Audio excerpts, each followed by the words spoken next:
Ready to level up your leadership from the ground up? This is Lead from the Line.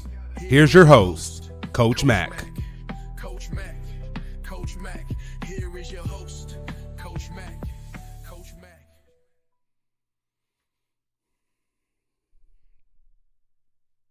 Yo, welcome back to Lead from the Line.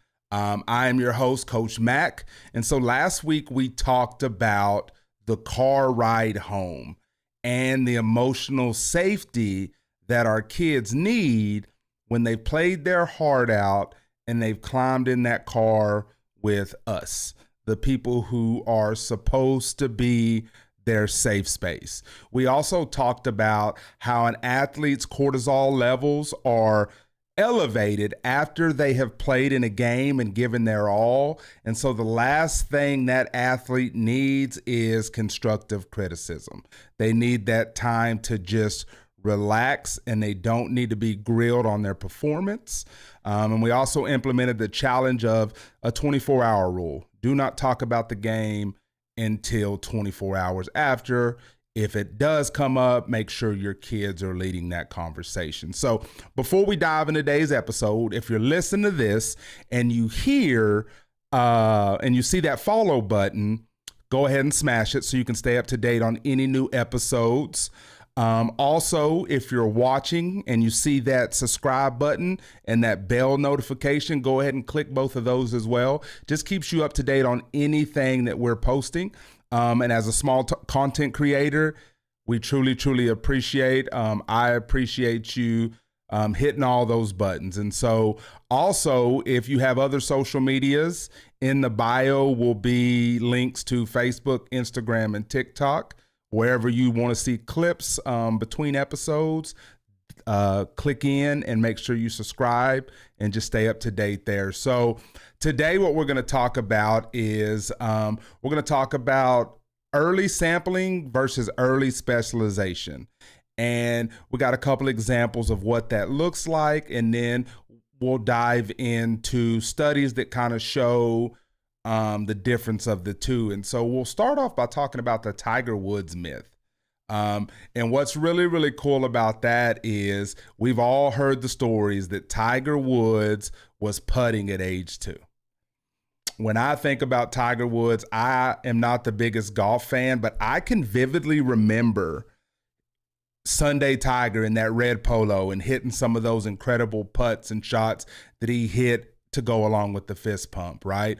We've talked about, they talk about Venus and Serena Williams, who were hitting thousands of balls before they were even 10 years old. And so to me, those are outliers, right? Those are incredible athletes that are just different. You know, we talk in today's, you hear a lot of people talk, man, they're just built different. When I think of Tiger Woods and Venus and Serena Williams, amongst other athletes, but for this example, people that are just built different. And so a lot of the times we look at those athletes and go, man, if my kid doesn't pick one sport and stick to it year round by the age of 8, that they're already behind. And so I will be honest, that is something that has come into my head as well. So my kids have played baseball, softball, or t-ball, started off at t-ball when they were young. They both played a little bit of soccer. I don't know, maybe my 12-year-old didn't play soccer, but my 10-year-old played some soccer. They then both transitioned into flag football. From there, they picked up some basketball as well. And then they both played tackle football while continuing basketball. And so I have been like, in my own mind, I'm like, is it time to really kind of start bringing that down and just have them focus on one area? But after doing this kind of research in this episode, I'm like, no, that's not the case. And so what if I told you that 99% of athletes specializing early, that is the fastest way to the doctor's office or a therapist's couch, right? So today we're going to look at this data behind generalists and specialists, and we're going to discuss why sampling is the secret weapon of the world's elite. And then we're going to talk about the 10,000 hour rule and how it might be lying to you. And so just keep in mind as we go through this, I always like to say this, that I'm in the exact same boat as you. And when I'm talking about these topics, this is stuff that I'm going through as well. I have a kid next year who will be in the 7th grade. He says, hey, I'm playing football, I'm going to play basketball, and I'm going to run track, which I'm like, okay, you do it. If that's what you want to do, you knock it out. Then I have a 10-year-old who's like, I think I just want to play football. Didn't play any basketball, loves to go outside and play with his friends, and it's like, well, I don't know, maybe I do want to do both. And so if you're in this situation, your kid does multiple sports, or you've already specialized, that's okay.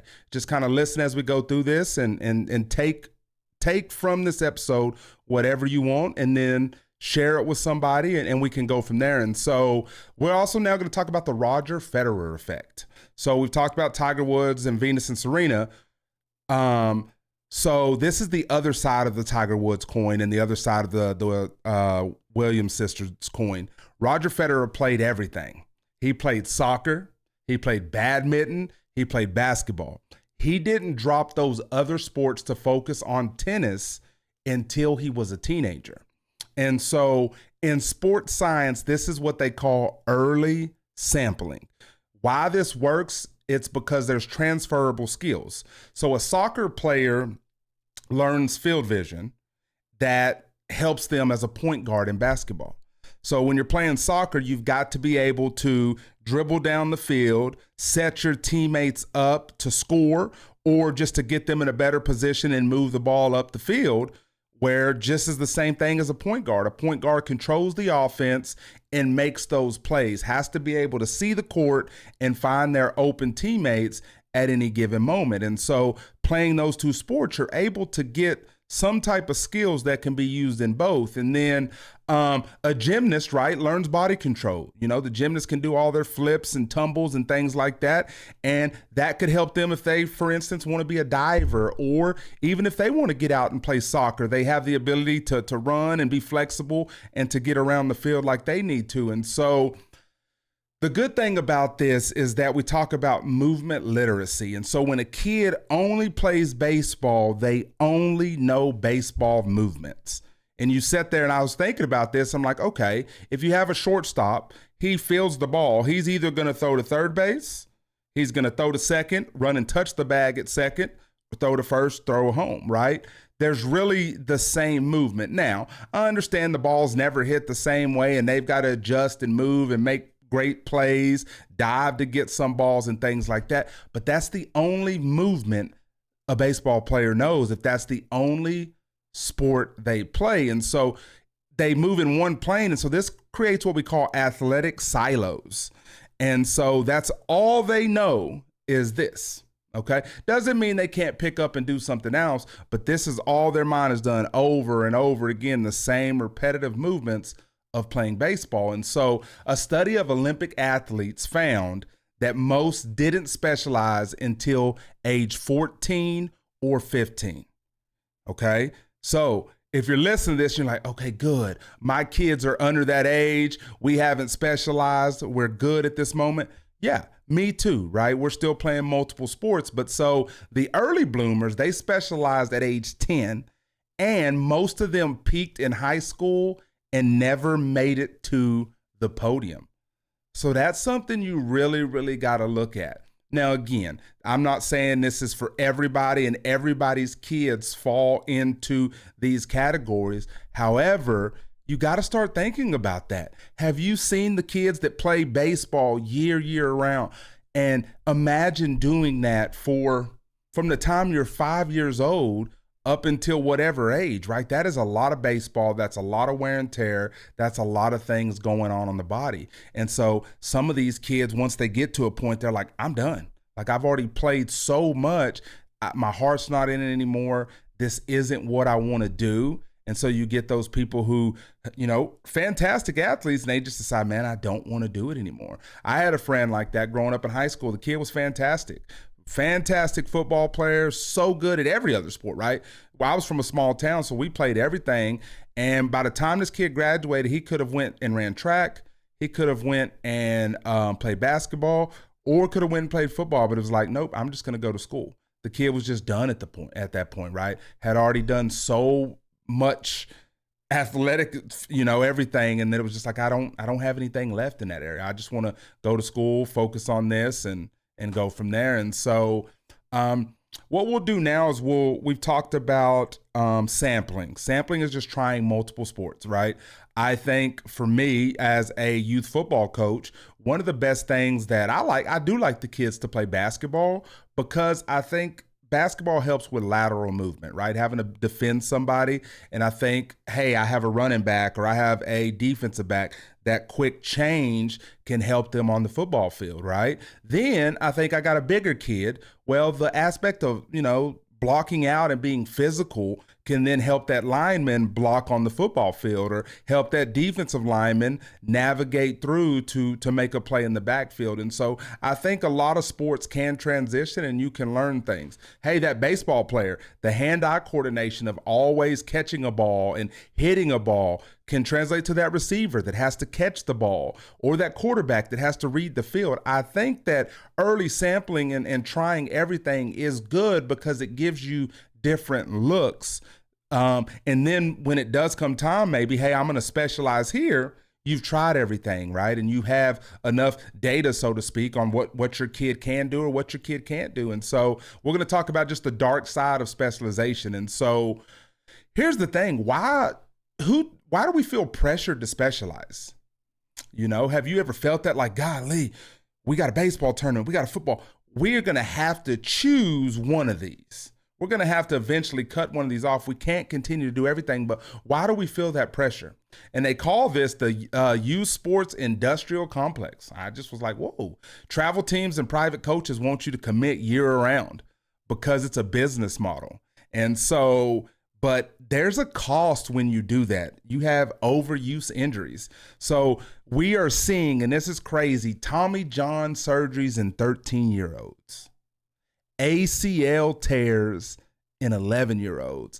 And this is something that resonated with me. So my son is in the 6th grade. We have a neighbor kid down the street who's in the 7th grade. My nephew's in the 7th grade. There's a kid on my football team. His older brother is in the 6th grade. But all these kids who have been playing sports from the time they were very little, as they're growing up now, are starting to have those growing pains. But also, I've heard about more and more kids having Sever's disease. They're having issues with their feet and their heels and their arches and all of those things. And you just got to look at this just like, well, these kids have been going year round now for 8 years, you could say. Some of them started at 5, some of them started at 6, nonstop. And then when I read this, I'm like, people are having Tommy John surgeries and ACL tears at a young age. I'm like, it makes sense, just all the wear and tear on these kids' bodies when their bones are still growing. Like these kids are not professional athletes, right? They're growing and still developing mentally and physically, right? And so the repetitive movements are wearing them down. Then you got to take into account the psychological burnout. So when a sport becomes a job at age 9, the spark dies. And then by age 13, when the social pressure of middle school hits, these kids quit because they've already put in pro hours without the pro paycheck or the passion. And so that's just something that when I was going through this, I was like, man, that is crazy, but it makes sense. It's like some of these kids have been going nonstop, balls to the wall, since they were 5 and 6 years old. And so then you even got to think about this, right? And this is something I need to be better on, is do your kids stretch properly? Do you make your kids stretch properly? Things like that. Are they recovering? Are they eating well? I know my kids don't eat well. And so it's like you're going balls to the wall. You're not getting the proper nutrition. You're not stretching properly. Man, that's going to lead to some of those issues. And so, man, that's just one of those things. And then we kind of talk about the fragile athlete. So if you have a kid and their entire identity is wrapped up in the sport they play, like, man, there's my little baseball player, there's my soccer player, my football player, whatever it may be, and then say they get hurt, or as they move up and they get older, they don't make the team, they don't make the A team, their entire world collapses. right? I told you these kids are still growing and developing physically, but you got to think about them mentally as well. You think of even adults and mental health and the things that we go through and the stressors of the day and life and paying bills and work and all those things. These kids, if the sport is all they have and then it's gone, think about the toll that has on their mental health. And so that's also another thing we have to keep in mind on top of all the physical wear and tear on their bodies. What is it doing to them mentally? And so that's why when you have someone who has specialized in a sport and then that sport is taken from them, man, their world is just crushed. And it's like, what do they do there in those situations? And that's why if you've sampled, right, and you're a generalist and you have all these other avenues, well, you may not be able to do this, but at least you still can do this. You know, you're injured here, but we still can get some work here or whatever it may be. And they have a broader sense of self, right? It's not just focused in on baseball, football, whatever it may be. They have that wide range. And so it's just one of those things. Like, I get it, and going through this, it made me feel happy because I haven't specialized yet. I don't feel like my kids are burnt out. I'm all about trying to take the break. They wear me out daily about training. And that's another thing too. I do know that there are those kids out there that at 6 o'clock on a Saturday morning, they're tapping you on your shoulder so they can go get a workout in. They're ready to go train. And I know those kids, I get it. I've seen a couple of those kids. And that's, if they want to work, you lead it, but just keep in mind all those other things. I feel like if you're doing that kind of training, make sure the kid's hitting a chiropractor every now and again, make sure they're eating, stretching, doing all those things to try to avoid the overuse injuries and things like that. And so one thing just kind of talk about is like how to pivot. So if you have that kid where you've just kind of honed in on one thing, how to kind of pivot to try different things. And so if you're listening to this and your kid has already specialized, right? You've already realized like, hey, we're on 3 elite teams for the same sport. We're traveling every weekend. We're doing whatever it is. Don't panic, right? You don't have to panic in that situation, but here is just a simple way of how you can pivot toward a generalist mindset within a specialist world. And so we call this the 80-20 rule. So if your kids love one sport, that's perfectly fine. Let them spend 80% of their energy there. So 80% of the time they can work on their basketball game or their football game or whatever it may be, but then insist that 20% is something completely different. Okay.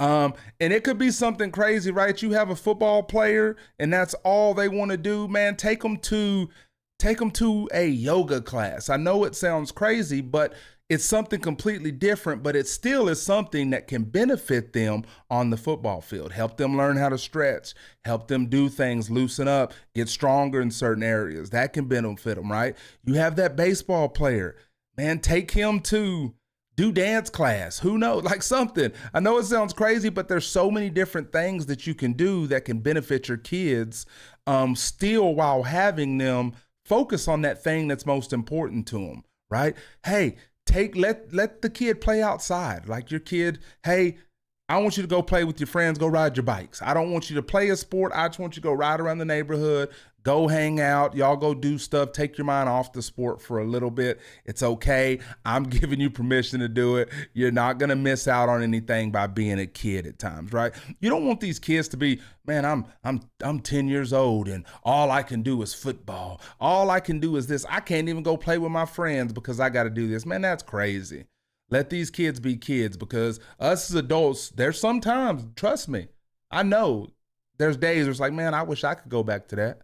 I wish I could go back to my mom packs my lunch. I go sit in school for however many hours a day I have to. I come home to a cooked meal. While they're cooking, I'm getting to go play with my friends who I just saw at school, but we're running around the neighborhood hanging out. And then all I got to do is take a shower and I get to hang out before bed. Like, come on. I know sometimes we wish we could go back to that. So let's not push our kids and have them miss some of their childhood, which is super important, because we want them to specialize in a sport. We want them to get recruited. We want them to do this, that, and the other, right? Let them be kids. You're not missing out. You will get to an age, and I think it's coming up for me around that 7th, 8th grade, where you're going to start seeing that separation, and you're going to see the kids that can hang. But then other kids are going to hit their growth spurt, and then they're going to be right back up there. So just keep in mind their kids and everything. And so just the thing of it is, we'll talk about the off-season mandate. And I know this when someone's going to be listening to this in their car and they're going to be like, we travel every weekend for 9 months. And then when we're not traveling, we're doing this and the other. But here we go. Require at least 2 months a year where your kids are doing nothing that's related to their primary sport. Ooh, I know that was like, man, there's no way we could do that. Well, maybe you can't, but it's something you should maybe look into. No camps, no optional practices, focusing on physical literacy. So here's the thing, ask yourself, so hey, my kid can catch, jump, balance, and sprint. Can they do those things? Can my kid jump, catch, balance, and sprint? If they can only hit a curveball but can't catch a football, they're not an athlete yet. They're a specialist in training. That was a little deep right there. Because you're like, no, my kid's an athlete. He can take a curveball and rip it to left field. He can turn a double play and do all this. Can he catch a football? And my perfect example of this is Patrick Mahomes. Patrick Mahomes' dad played in the majors. He could have went and played in the majors, chose to play football. But also, have you seen the clips of him playing basketball as well? Athlete. The kid could do it all. So you may have a kid who is a fantastic player at his sport, but can he do it all? If not, all he is a specialist in training. And I know that may not be the best thing to hear, but it's the truth. An athlete can do everything. I have a buddy that I went to high school with who was a fantastic football player. And he went and played college football, but the craziest thing about it is he was better at basketball. And still to this day, he goes and does pickup games and things like that. And the dude can just go. Like you've come across those people that you just like, man, they're good. Hey, that person's better than everybody else. And that's okay. There are just some people out there that are just phenomenal athletes. Unfortunately, I wasn't one of them. Was I good? Of course. Am I going to sit here and tell you I was bad? Absolutely not. But I did everything. And still to this day, I always joke with people. We'll go out to work events. We'll go out and do stuff with friends. If it's anything that requires any athletic stuff, I win. I truly, truly do. And my favorite saying, I always tell people, I'm not great at anything, but I'm good at everything. And I don't say that to be cocky or anything, but I did. I tried everything. I grew up bowling. I went to state for bowling when I was just a little bitty kid, right? I could play basketball. I played college football. Baseball, we didn't have baseball in my small town. Was not a baseball guy, but literally I can do a lot of athletic stuff. And it's just, I feel it's because I tried everything growing up as a kid. And so even though I'm old now, I'm not an Uncle Rico, but I still can go a little bit. And so what we're going to do right here is as we close this out, we got to talk about this, right? Tiger Woods' path is an exception.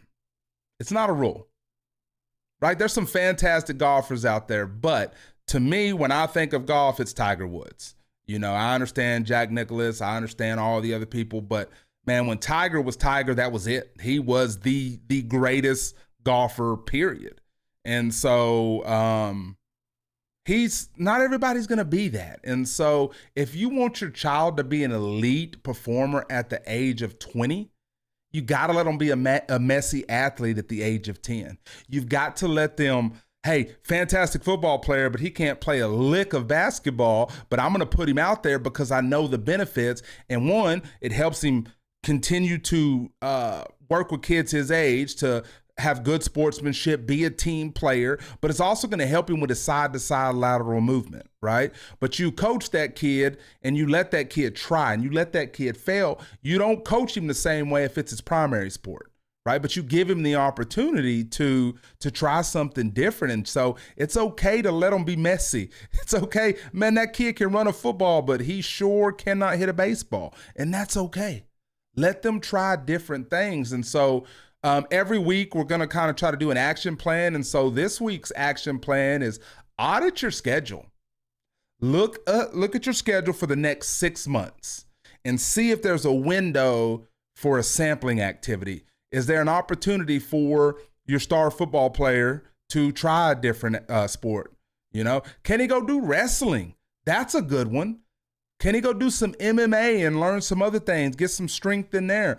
That'll help with a lot of things, grip strength, just toughness overall. Can they try something else in the next 6 months? Do you have that opportunity, right? And then this is I love this one, encourage unstructured play. So take your kid to the park with no football, no basketball, no baseball. Y'all can throw a Frisbee around, right?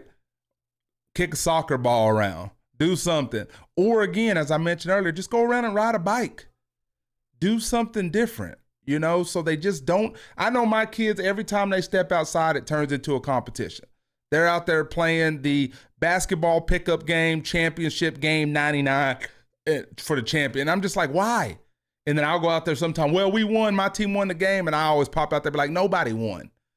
And I just tell my kids all the time, I know they hate this, but I'm like, man, I didn't get touched the ball and do this. I said, and I'm like, you play real football. You play real basketball. This doesn't matter. Pick up basketball with the neighbors doesn't matter.